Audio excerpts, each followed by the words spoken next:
forget to subscribe my channel Hang Duk Mana. Assalamualaikum, selamat datang ke channel Hang Duk Mana. Mari kita dengar Datuk Kamal Amin bercakap pasal PMK Anwar Ibrahim. Sebelum tu saya baca sedikit dekat bernama tiada campur tangan dalam urusan badan kehakiman Anwar. Perdana Menteri Dr. Anwar Ibrahim berkata beliau tidak campur tangan dalam urusan institusi kehakiman termasuk soal berhubung pelantikan hakim maupun sebarang keputusan mahkamah. Kita mai kena dengar respon dia. Datuk Kamal Amin dia kena tengok komen macam biasa. Biarlah kita betul serang. Okey. Kerana kononnya Datuk Seri Anwar Ibrahim mau mengekalkan dia punya dia punya deklarasi pematang pau. Okey. Tidak mencampuri urusan legislatif, tidak mencampuri urusan judiciary, soal pengasingan eksekutif kuasa sebagainya. Sedangkan waktu beliau menjadi pembangkang, pentadbir masa itu dia terbeli apa I'm the law. Saya selalu katakan waktu itu pentadbiran. Memanglah UMNO lah. Masa itu dia kata apa pun dia nak tangkap, dia tangkap lah. Ada ISA apa semua. Baiknya Tok Najib ni buang ISA lah. Kan? Bila dah tak ada ISA ni apa semua terkangkap. Baru tahu bahawa perlu pentingnya benda begini. Itu satu bab ya. Dan saya menyangkakan kalau Datuk Seri Anwar Ibrahim masih lagi nak mengekalkan, tak apalah. Dr. Mahathir dah serang kerajaan hari ini, macam mana siapa saja punya ditekah, ditangkap apa semua. Semua orang tahu zaman 22 tahun. Tapi kenapa kerajaan hari ini bersikap nak mempertahankan ni deklarasi Batang Pauh ni? Freedom of speech. Boleh bercakap. Lelaki dia kena maki hari-hari. Dan tak ada tindakan. Boleh Datuk beri pandangan? Datuk, kita ada 3 orang kat sini. Dan kita ada filosofi politik yang berbeza-beza. Datuk mungkin punya filosofi politik adalah politik idealis. Bahawa perlu ada pengasingan kuasa begini. Hafiz kan anak muda. Mungkin dia ada political yang very realist. Kan? Tak kisahlah apa aku nak, yang penting apa aku nak dapat. Kan? Saya mungkin politik yang praktikal. Iaitu apa pun politik, kalau kau kalah pilihan raya maknanya kau fail. Tak saya cakap soal moral lah. Kita ada tiga ism, idealisme yang berbeza. Kalau begitulah pandangannya, Datuk nak pilih mana? Bagi saya ambil sini sikit, ambil sini sikit. Tapi akhirnya kalau kalah pilihan raya tak bawa mana. Itulah masalah. Sekarang ni saya dengar juga ada orang mengatakan demi maruah UMNO harus bertanding secara solo. Demi maruah. Saya kata kalau bertanding solo dapat kosong, buat apa? Mana maruahnya? Amin. Kalau dia cakap. Yang penting sekarang ni, kita bila sampai situ, kita nak jadi pelari macam mana di Thailand tu. Pelari Thailand memecahkan rekod ASEAN. 90 di bawah masa 10 saat. Di bawah 10 saat. Kan? Kita nak yang sebegitu. Sebab itu saya bersetuju dengan pandangan Hafiz itu. Bahawa kita punya unit propaganda, unit penerangan mesti dibekalkan, bukan bekal dengan duit. Baik bila kata peluru tu orang fikir kat peluru tu duit. Bukan. Dalam buku ni Fiz, dalam bab 2 peperangan, seorang jeneral yang baik mesti membekalkan tenteranya dengan semua jenis bekalan. Sanzek sebut tu 2500 tahun yang dulu dengan semua jenis bekalan. Semua jenis bekalan. Setuju. Kan? Tapi kita mentafsir bagaimana? Kan contoh handphone mesti bagus. Kemudian naratif penceritaan boleh bagus. Mereka ni dah di coaching dengan baik. Saya nak share satu benda tu. Saya buat program pelatihan propaganda seluruh negara. Ada satu tempat, ada satu wanita dia angkat tangan. Kan? Kata, Tok Budi, buat propaganda ni berdosa ke tak? Bisa. Padahal dalam hadis Nabi sebut tidak dibenarkan kata kamu tipu daya melainkan 3 perkara. Satu, peperangan. Dalam peperangan dibenarkan tipu daya lah tu mesti ada. Yang kedua, mendamaikan puak yang bertelagah. Betul lah. Maknanya Datuk dengan Hafiz tak boleh cakap. Saya bagi tahu Tok ni presiden bagi ni. Janganlah gaduh dengan Hafiz. Saya pun beritahu Hafiz ni, padahal presiden tak bagi. Tapi demi mendamaikan puak yang bertelagak. Dan yang ketiga Hafiz, ini best. Kan? Demi keharmonian rumah tangga tanpa menghilangkan hak isteri. Jadi maknanya Tok, kalau isteri tanya, jawab. Tanya jawab. Kalau tak jawab itu dah menghilangkan hak isteri. Itu kalau Datuk kalau cakap benda begitu, orang rumah saya ketahu ni. Jadi nak bagi tahu bahawa oleh kerana kita jadi parti yang terlalu lama serve government. Ya. Rumah terbakar. Kita dulu datang. Walaupun dah kalah pilihan raya tu. Kan? Tetapi kerana kita tidak ada minda itu. Ya. Kan? Dan minda itu, Fiz. Minda sekarang ni PAS banyak tu. No, kerana dia tahu.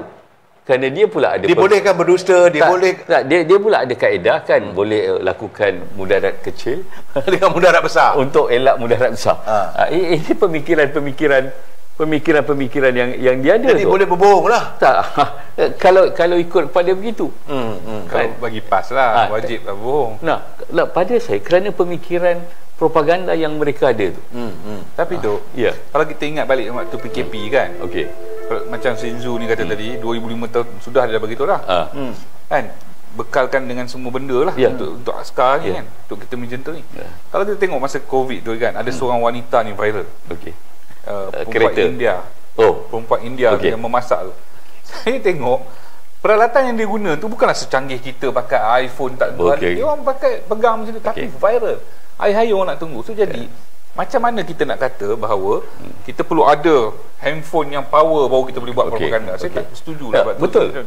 Tapi saya kata makna apa yang disebut dalam buku itu semua sumber. Ya. Maksudnya handphonenya kena ada, kemudian naratifnya kena ada. Makanan kena cukup. Betul lah tu. Ini makanan pun tak ada dengan habis. Duduk kedai kopi.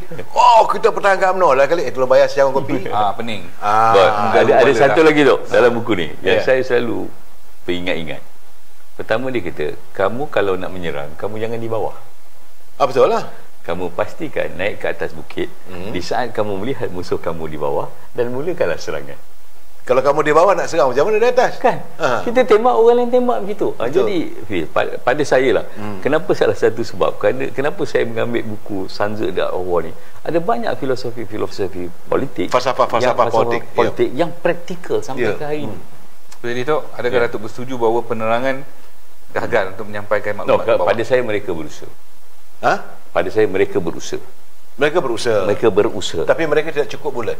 Ada kemungkinan dan ada kekangan-kekangan tertentu yang mungkinnya yang mereka nak menyerang. Idealisme menyerang tu ada. Mungkin dia kata tak payah ni kawasan.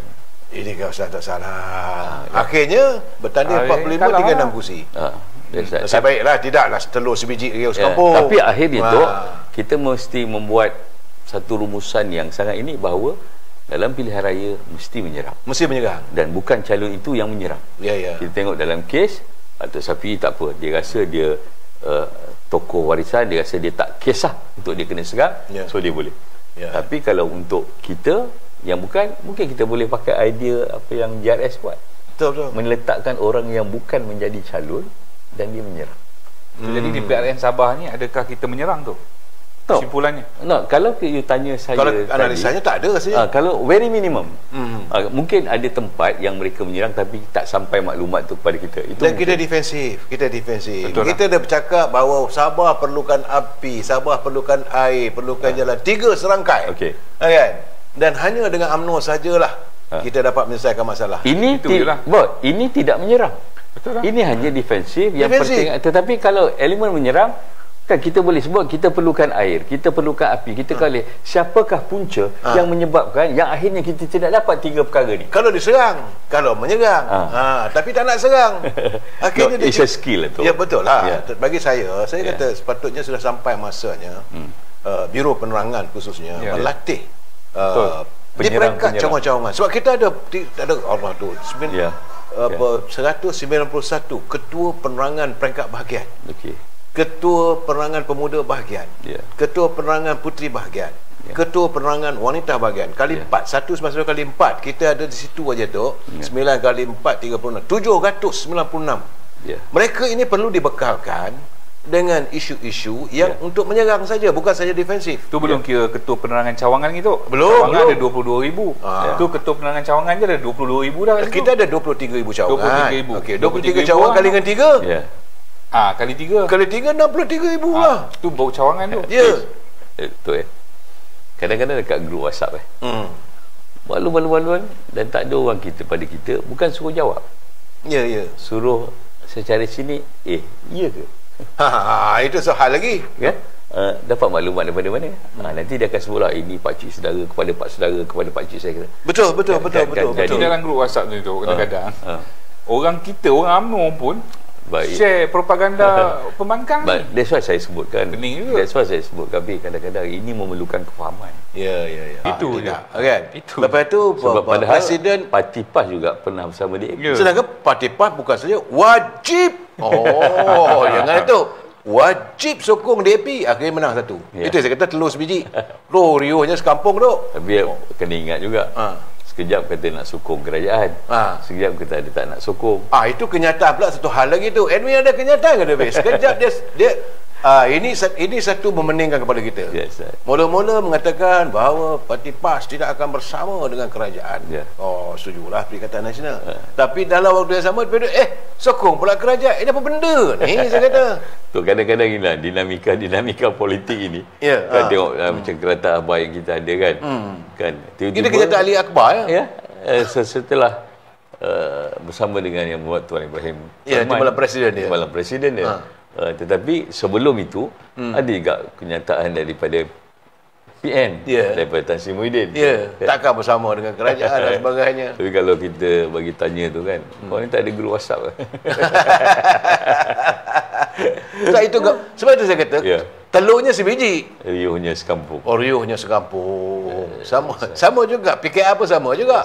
Telurnya sebiji dekat melalap. Tapi melalaknya bagai anak agak, lepas tu menyalahkan orang. Tapi boleh tahan sikit lah daripada yang satu lagi tu seruyup-uyupnya. Boleh Datuk bagi analisa tentang saya tengok kali ini dinamika dia tu sangat jelas. Kan dan kalau kita tengok structured isunya itu, memang kalau kita tidak cukup oksigen bertahan, kita penat. Kan? Kalau Datuk tengok kan, tiba-tiba ada kes Zara. Kan? Satu insiden akhirnya menyalahkan kerajaan. Betul.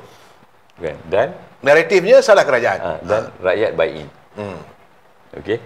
Okey. Tiba-tiba kempen yang sangat kita tidak pernah dengar, iaitu Sabah-Sabahan ni, kalau mengikut pengalaman saya, yang dulu-dulu mungkin ada tapi tidak sefokus ini. Kalau zaman dulu-dulu, saya nak beritahu orang Sabah ni lah, kalau zaman-zaman pentadbiran 22 tahun dah kena tangkap dah. Okey. Zaman 22 tahun pentadbiran dulu, dah kena tangkap dah. Ada wujudnya elemen untuk bawa keluar Sabah daripada Semenanjung, semua dah kena ke dalam dah tu. Jangan lupa saya masa itu jadi wartawan tu. Tapi pada kali ini tiba-tiba boleh dibiarkan satu perkara. Kemudian tentang perkara CC3 kan, dan tiba-tiba pula ada kes di mahkamah pula. Ada status-status rayuan mereka pula. Betul. Tiba-tiba itu pula dijadikan bahan kempen. Kalau sekiranya you merayu, maknanya akan ada impak politik. Jadi seolah-olah craft issue itu dia sangat tersusun. Lebih meledak lagi bila Albert. Dia mengatakan 8 orang terlibat dalam rasuah, tapi yang dakwa 2 orang aja lagi. Yang lain tak meledak lagi di Sabah. Jadi isu-isu ini yang kita segi UMNO, keberadaan kita dalam Pakatan Persepadaan Persamaan dalam Kerajaan Perpaduan ini, akhirnya kita pun letih nak defend. Sebab saya kata tadi, saya setuju dengan Datuk, kita tak menyerang. Tak ada masa nak menyerang, nak cerita tuan-tuan jangan risaulah, UMNO hadis apa katakanlah katakanlah kita anggapkan kita ni berperang, dalam perang ada askar lapangan. Askar lapangan kita Selangor tolong, Pahang tolong, Johor tolong, semua Kedah semua tolong. Tapi bila kita serang hendap tu dengan peluru daripada kapal terbang. Betul. Saya setuju dengan pendapat Datuk ni. Cuma saya nak tanya daripada tadi tak terjawab lagi depan tu. Saya setuju. Cuma sekarang ni kita macam kita turun Sabah kan. Jentera kita berbarisan hadapan ni. That's right. Morally kita menang. Kita menang. Daripada nama calon tu sampai habis kempen kita menang ni. Tapi jentera kita duduk di barisan hadapan ni, pegang pistol nak tembak tak boleh sebab apa? Peluru tak ada. Tak dibekalkan peluru. Ini yang saya nak minta Datuk komen. Kalau tanya saya setuju apa yang macam Datuk Kamal sebut tadi, iaitu maknanya terkehadapan mesti ada perubahan. Ya.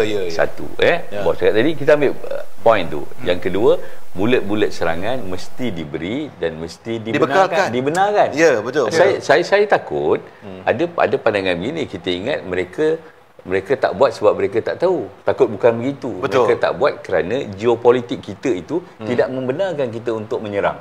Atas alasan banyak perkara yang saya sebutkan tadi. Mungkin kerana mereka rasa lepas ini ada friendly game, dan mungkin selepas ini kita mungkin nak berkawan balik. Jadi akhirnya nanti janganlah pukul kuat sangat, bos. Kalau tapi orang lain dia terlupa tu. Dia ada orang balon kita setengah mati. Musuh kita, contoh macam Datuk kata tadi lah, yang berhormat Papa, dia tak peduli. Dia tahu dia dalam kerajaan sekarang. Dalam kerajaan tu ada UMNO, ada PH, ada dia GRS juga. Dia tak peduli. Tapi sekarang ni perang punya pasal.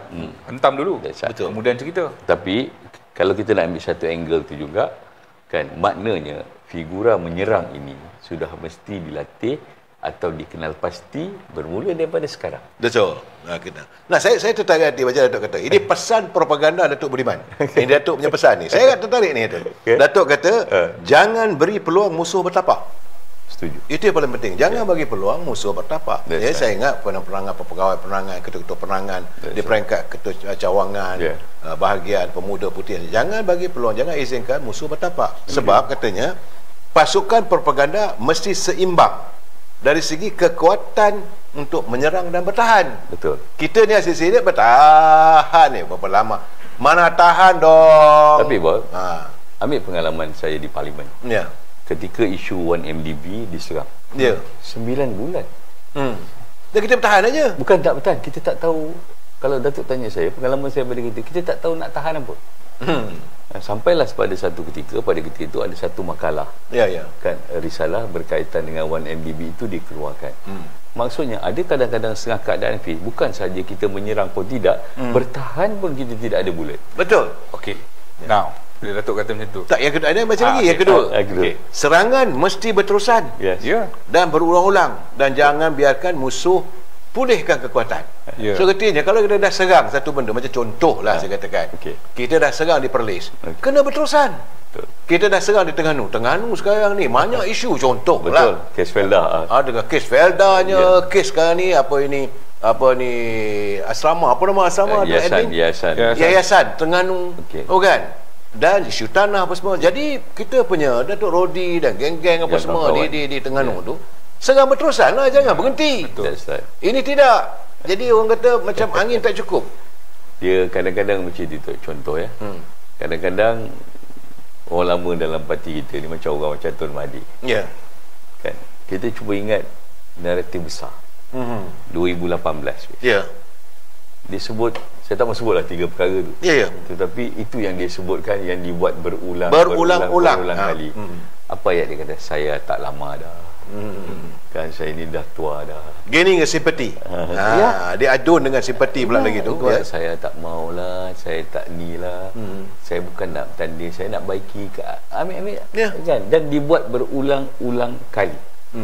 Dan akhirnya ternyata rakyat makan. Dan kaedah itu tu cuba diulang lagi apabila ada satu perhimpunan yang akan dibuat kononnya. Saya rasa admin kita memang tak setuju dengan pandangan saya.